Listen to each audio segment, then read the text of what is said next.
علیکم همدیاران عزیز، اومد ایدی ماه شریف رمضان همتون مبارک باشد.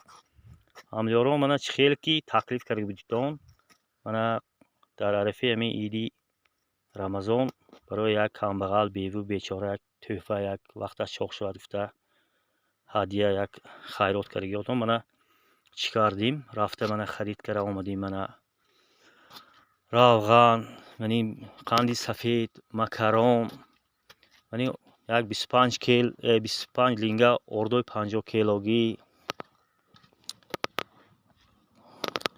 من همین خیلی محصولات های خیرآوری چی کرده آمدیم، خرید کرده آمدیم.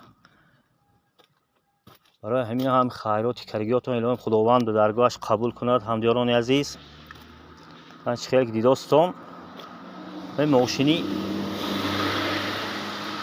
نارزی قول پسری کوی پریم قول من خدمت به بیچاره من برکه آب دیلایم در حق من یک دعا کن تا الهی ارزوی نیتی یکش رسد.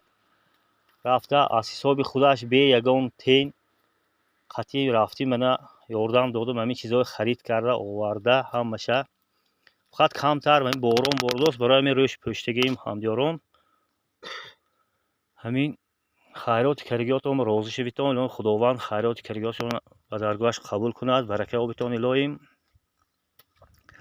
من با خدا خواهد انشاءالله برده خلق به من تقسیم کرده تیم با خدا خواهد انشاءالله دعا میکنم امروز روز جمعه نماز به همتون بار دیگر همتون عیداتون مبارک شود.